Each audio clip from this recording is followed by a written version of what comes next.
Assalamu alaikum, namaste, dear students, hello everyone. Dear students, today we are going to talk about Family Solanaceae.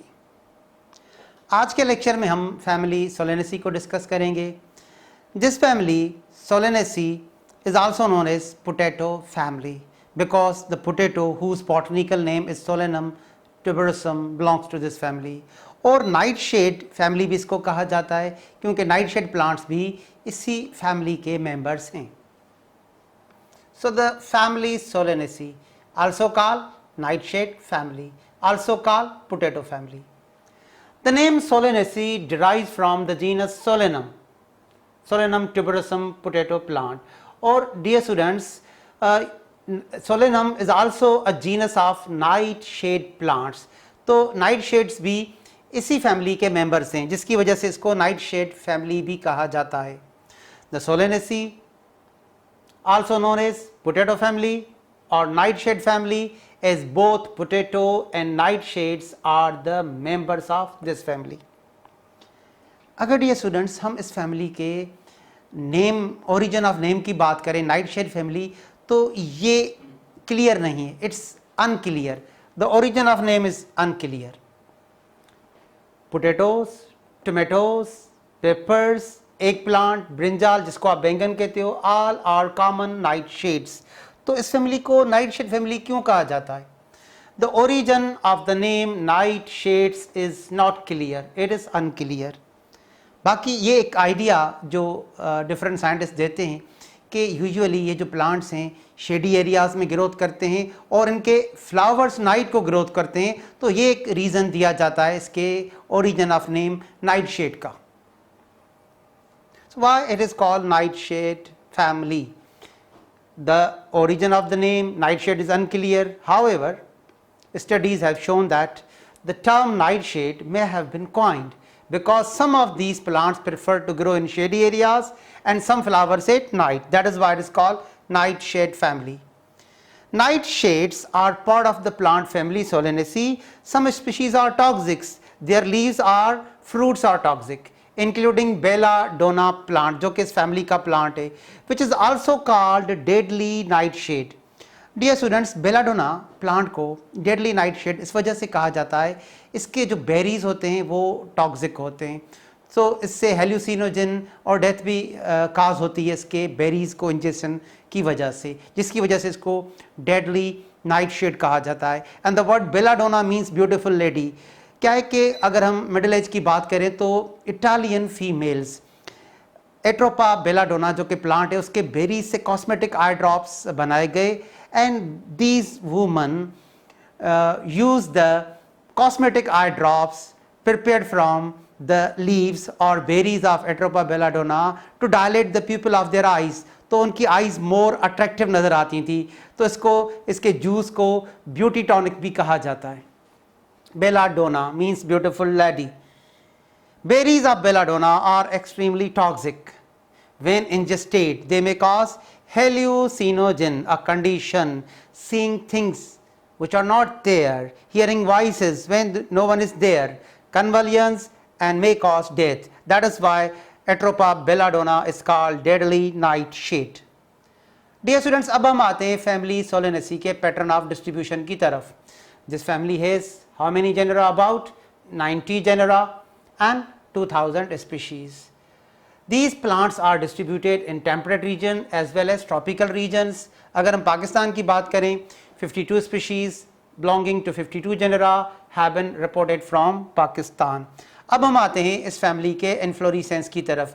A group of flowers growing on main axis is called inflorescence. In this family there is a typically an auxillary sign, इसको भी define करेंगे, or combination of signs, sometimes helicoids और auxiliary Ambiate sign. तो सबसे पहले हम साइम को define करते हैं. डियर स्टूडेंट्स, ये साइमोज इन्फ्लोरेसेंस को कहा जाता है जिसमें मेन एक्सिस एक ओल्ड फ्लावर या टर्मिनल फ्लावर में एंड करता है.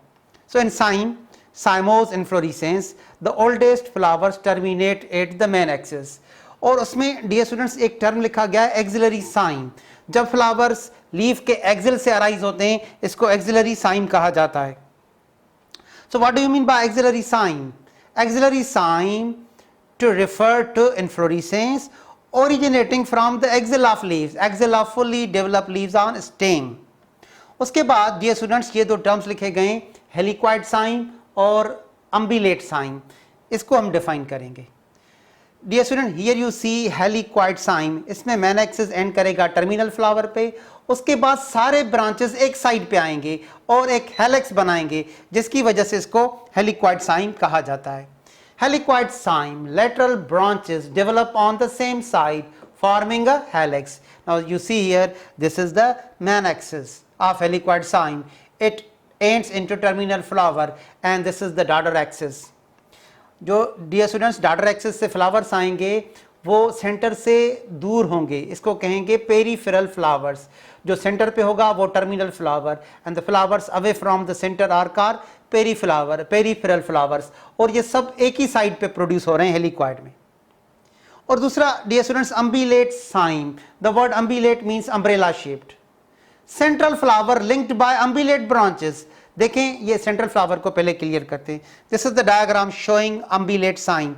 ये जो पहला फ्लावर है वो सेंटर पे आएगा, ठीक, ये सेंट्रल फ्लावर भी है और ये टर्मिनल फ्लावर भी है जो कि इस साइड से भी लिंक हुआ है, इस साइड से भी लिंक हुआ है अम्बिलेट ब्रांचेस से. Here you see umbellate branching, here you see umbellate umbrella shape branching.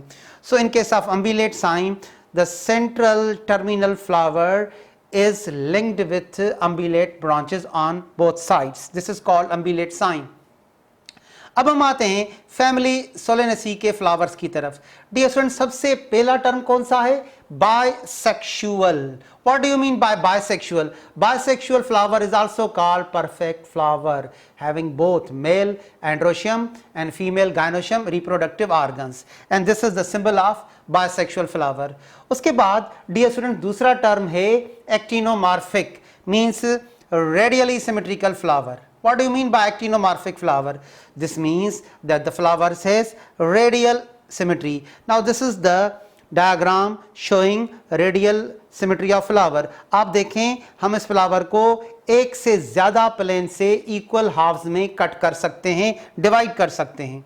This flower can be divided into two equal halves by two or more than two planes, here shown by black lines. ये black lines जो कि आपको planes नजर आ रहे हैं ये flower को cut कर रहे हैं इक्वल पार्ट्स में by more than two planes. This is called radially symmetrical flower. उसके बाद डियर स्टूडेंट्स दूसरा फ्लावर इसमें होगा ज़ाइगोमॉर्फिक. एक और टर्म ज़ाइगोमॉर्फिक. ज़ाइगोमॉर्फिक bilaterally symmetrical flower को कहा जाता है. When a flower can be cut into two equal halves by one plane, it is called zygomorphic flower. Zygomorphic flowers have bilateral symmetry. This means the left and right sides look very much alike. Now here you see only one vertical plane, only one vertical axis divides this flower into two equal halves. This is called bilateral symmetry. The zygomorphic flower is symbolized by this symbol. जैसे percentage का symbol होता है तो ये ज़ाइगोमॉर्फिक flower का symbol है, bilaterally symmetrical flower. और dear students उसके बाद दो टर्म्स लिखे गए हैं ब्रैक्टिएट और ई ब्रैक्टिएट फ्लावर. ऐसा फ्लावर जिसमें ब्रैक्ट्स पाए जाते हैं ब्रैक्टिएट, और जिसमें ब्रैक्ट्स नहीं पाए जाते उसको क्या कहते हैं? ई ब्रैक्टिएट.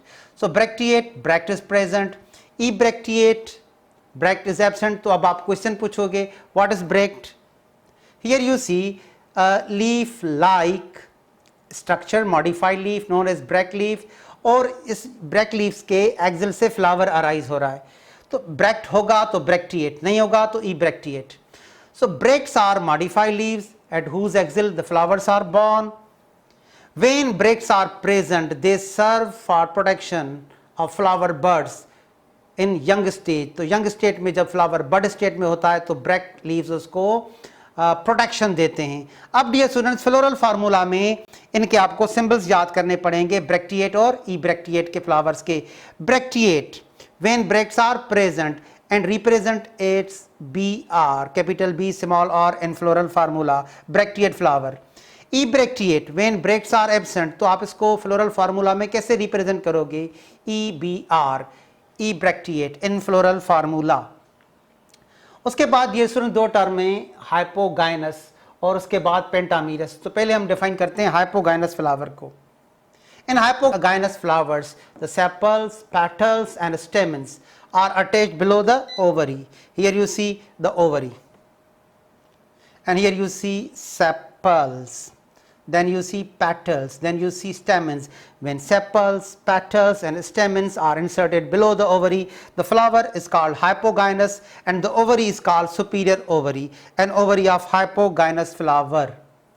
अब इस टर्म पे आते हैं pentamerous. Pentamerous flowers. Penta means 5, meros means part, 5 parts, have flower parts in 5s. इस फैमिली में 5 sepals, 5 petals, 5 stamens होते हैं. So Solanaceae have this type of flower called pentamerous flowers. अब डियर स्टूडेंट्स हम family Solanaceae के calyx sepals को discuss करते हैं. 5 united gamosepalous and persistent that does not disappear after fruit formation. Gamosepalous when the sepals are fused, एक दूसरे से fuse state में पाए जाते हैं और ये सेपल्स परसिस्टेंट होते हैं इस फैमिली के. What do you mean by persistent sepals? If sepals do not fall after the opening of flower, they are called persistent flower. Flower के ओपन होने के बाद ये डिसअपीयर नहीं होते. आप इस तरह भी डिफाइन कर सकते हो. और the sepals which remain attached after the formation of fruit, fruit formation के बाद भी ये कायम रहते हैं. देखें आप इस बैंगन, ब्रिंजाल, एग प्लांट के फ्रूट को, this is not vegetable, actually it is fruit. तो यहाँ पे आपको परसिस्टेंट सेपल्स नजर आएंगे. These are the persistent sepals. The sepals which remain attached after the formation of fruit are called persistent sepals. उसके बाद ये स्टूडेंट्स हम आते हैं फैमिली Solanaceae के कोरोला की तरफ. 5 है नंबर में. यूनाइटेड मीन्स गैमोपेटलस, और इन दोनों टर्म्स को हम डिफाइन करेंगे डायग्राम पे. रोटेट कोरोला और इनफंडिब्यूली फॉर्म कोरोला. सो सबसे पहला टर्म है 5 united sepals gamopetalous when the petals are fused. और डियर स्टूडेंट ये तो दूसरा टर्म है rotate corolla. It means wheel shaped corolla. What do you mean by rotate corolla? A rotate means wheel shaped corolla. This is the rotate wheel shaped corolla of eggplant, brinjal. Now eggplant corolla, rotate wheel shaped. अब दूसरा term है infundibuli form. What do you mean by infundibuli form? Means funnel shaped corolla. See, this is funnel shaped corolla, infundibuli form. तो ये rotate भी है wheel shaped और infundibular form funnel shaped भी है. अब हम आते हैं फैमिली Solanaceae के स्टेमेंस की तरफ. एंड्रोशियम 5 होते हैं स्टेमेंस. पॉलीएंड्रस फ्री स्टेट में पाए जाते हैं. और जब स्टेमेंस कोरोला से अटैच्ड हो, पेटल्स से अटैच्ड हो, उसको क्या कहते हैं? Epipetalous. When the stamens are inserted on corolla. और इस टर्म को मैं डायग्राम पे क्लियर करूंगा. Alternate stamen, filaments of unequal length. देखिए स्टेमेंस में पहला टर्म था 5 stamens polyandrous. Polyandrous means free stamens. और दूसरा टर्म था epipetalous. What do you mean by epipetalous? A condition in which stamens are attached to petals. जब stamens petals से attached होते हैं. तो डियर स्टूडेंट्स उसको हम सी को ए से कनेक्ट करते हैं एक लाइन से. This is the condition of epipetalous. Symbol if the stamens are epipetalous, a line can be drawn connecting C and A. This is the symbol of epipetalus when the stamens are inserted above corolla. और ये सुनो यहाँ पे एक term था alternate. तो देखें ये स्टेमेंस की अरेंजमेंट आप देखें तो एक अल्टरनेटिव अरेंजमेंट होती है और दूसरी अपोजिट. आप अपोजिट देखें तो यहाँ पे आपको जो पेटल्स नजर आ रहे हैं स्टेमेंस बिल्कुल उसके अपोजिट हैं. So what do you mean by opposite arrangement of stamens? Opposite means the stamens are directly opposite to petals. मगर यहाँ पे देखें तो यहाँ पे stamens बीच में present है. They are present in between the petals. This is called alternate arrangement. Alternate means directly in between petals. तो अगर stamens बिल्कुल petals के opposite direction में arrange किए गए हों तो उसको कहते हैं opposite arrangement.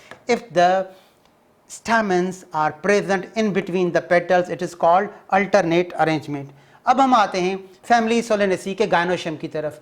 Bicarpellary having 2 carpels, syncarpous, fused carpels. Ovary obliquely placed means angled. If the flower is hypogynous, the ovary is superior. Bilocular, divided into 2 locules, 2 chambers. Imperfectly टेट्रालोक्यूलर, इसको मैं डायग्राम पे क्लियर करूंगा. इस फाल सेप्टम को भी मैं diagram पे clear करूंगा. प्लेसेंटेशन एक्साइल, इसको भी हम डायग्राम पे क्लियर करेंगे. सबसे पहले जो टर्म था बाइकार्पिलरी, हैविंग 2 कार्पल्स, और ये एक दूसरे से फ्यूज्ड होते हैं, इसको कहते हैं सिनकार्पस। नाउ हियर यू सी बाइकार्पिलरी, ये 2 कार्पल्स हैं और एक दूसरे से फ्यूज्ड हैं, और आपको इस ओवरी में एक चेंबर नजर आएगा, लोक्यूल इसमें दूसरा, तो ये बाइलोक्यूलर ओवरी है। Here you see the many ovules in each locule, and ovules are attached with nutritive tissue called placenta. Placenta are the nutritive tissue that provide nutrition to the ovules. तो ये students, ये जो ovary आपको नजर आ रही है, this is obliquely placed, bicarpillary, having 2 carpels. अब bicarpillary तो आप समझ गए, what do you mean by oblique? देखें, ये आपको बिल्कुल स्ट्रेट नजर नहीं आएगी, ये आपको एक एंगल पे ओवरी नजर आ रही। So oblique means sloping, angled. और बायलोक्यूलर, locule 1, locule 2, bilocular ovary divided into 2 locules or 2 chambers. What is septum? Septum is the partition that separates 2 chambers of an ovary. तो यहाँ पे आपको प्राइमरी सेप्टम नजर आ रहा है, यहाँ से एक इन्वर्ट सेप्टम नजर आ रहा है। ये प्राइमरी सेप्टम इस ओवरी को बायलोक्यूलर बना रहा है। तो देखें, अब ये बायलोक्यूलर ओवरी है, ये प्राइमरी सेप्टम, यहां से सेकेंडरी सेप्टम अराइज होगा। डियर स्टूडेंट्स, सेकेंडरी सेप्टम को फाल्स सेप्टम कहते हैं। अब 4 लोक्यूल्स हो गए, 1 2 3 4, इसको कहते हैं tetralocular. Secondary partition is called false septum. Bilocular ovary becomes tetralocular by development of false septum.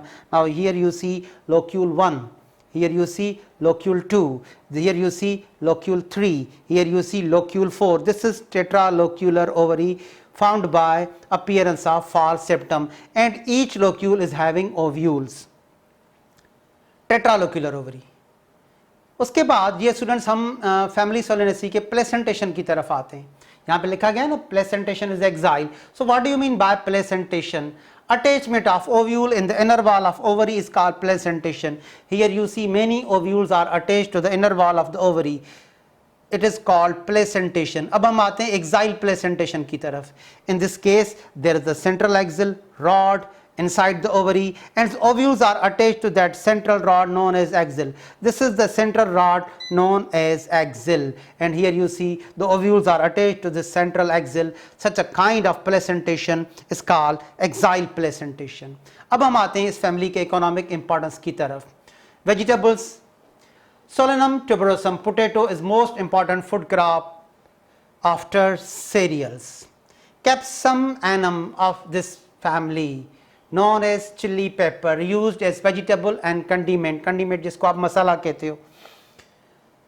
इस फैमिली का एक और प्लांट है Solanum lycopersicum. Tomato, it is an edible fruit.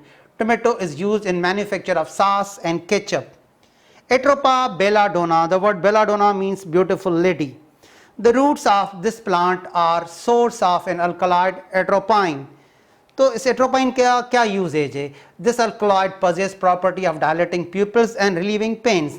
तो डियर स्टूडेंट्स, जैसा कि मैंने कहा, the word belladonna means beautiful lady. जैसा कि मैंने शुरू में ही बताया आपको कि जो इटालियन फीमेल्स थी वो इस प्लांट के बेरीज से एक कॉस्मेटिक आई ड्रॉप्स बनाए गए, वो अपने आइज़ में उनको पुट करती थी to dilate their eye pupils and make their eyes more attractive. तो इसकी एक हिस्ट्री है एट्रोपा बेलाडोना की। अब हम आते हैं फ्लोरल फार्मूला की तरफ फैमिली सोलेनेसी के। This is the floral formula of family Solanaceae. तो डियर स्टूडेंट, ये पहला सिंबल है एक्टिनोमॉर्फिक रेडियली सिमेट्रिकल फ्लावर का, और डियर स्टूडेंट्स ये दूसरा सिंबल है बाइसेक्सुअल फ्लावर का, having both stamens and carpel. K stands for calyx, 5 into bracket means fused. इसमें 5 सेपल्स हैं, जब ब्रैकेट में लिखे गए हों तो ये आपस में फ्यूज्ड होते हैं, इसको कहते हैं गेमोसेपलस।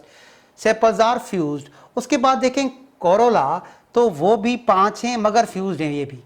सो gamopetalous, petals are fused. Stamens को देखें तो 5 हैं मगर फ्री हैं। जब स्टेमन्स फ्री स्टेट में पाए जाते हैं उनको कहते हैं polyandrous, when the stamens are free.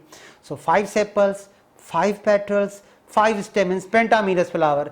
और जब सी को ए से एक लाइन के जरिए कनेक्ट किया गया हो, इसको कहते हैं एपिपेटलस। क्या कहते हैं? Epipetalous. What do you mean by epipetalous? It is the condition in which stamens are attached to petals. So this is symbol of epipetalus. If stamens are epipetalus, a line can be drawn connecting C with the A. It means the androecium are inserted above the Corolla. और अब हम आते हैं gynoecium की तरफ। जी के नीचे line है तो ओवरी सुपीरियर हो गई, this is the superior ovary and the flower is hypogynous.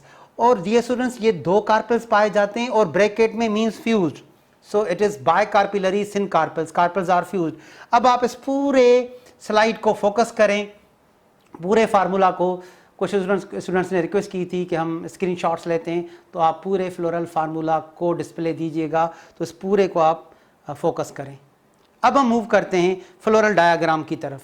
This is the floral diagram of family Solanaceae. तो सबसे पहला वर्ग होता है सेपल्स का, कैलक्स वर्ग, गेमोसेपलस, 5 हैं और 5 एक दूसरे से फ्यूज्ड हैं। उसके बाद दूसरा वर्ग होता है कोरोलो का, द कोरोला वर्ग फॉलोड बाय द कैलक्स। और डियर स्टूडेंट्स ये भी 5 हैं, फ्यूज्ड हैं, गेमोपेटलस। उसके बाद तीसरा वर्ग होता है स्टेमेंस का, stamens follow the corolla, polyandrous. देखें 5 हैं, 5 फ्री हैं, मगर ये here you see they are inserted above petals, इसको कहते हैं epipetalous, when the stamens are inserted above corolla. उसके बाद सेंट्रल जो वर्ल होगा वो गायनोशियम का, आपको 2 कार्पेल्स नजर आएंगे और दोनों एक दूसरे से फ्यूज नजर आएंगे। So the gynoecium is the central whorl bicarpellary syncarpous. और सबसे लास्ट में हम आते हैं फैमिली सोलेनेसी के फेमिलियर प्लांट्स की तरफ। पहले हम उनके बॉटनिकल नेम्स, फिर हम उनके कॉमन नेम्स पढ़ेंगे। Solanum tuberosum, common name potato. Solanum melongena, common name brinjal, बैंगन जिसको आप कहते हो। Lycopersicum esculentum, common name tomato. Capsicum annuum, common name red pepper. Solanum nigrum, common name black nightshade. Datura alba, common name thorn apple. Atropa belladonna, common name deadly nightshade. And Cesternum nocturnum, lady of night. Thank you dear students, today we have completed the lecture about family Solanaceae. Thank you dear students, wish you all of the best.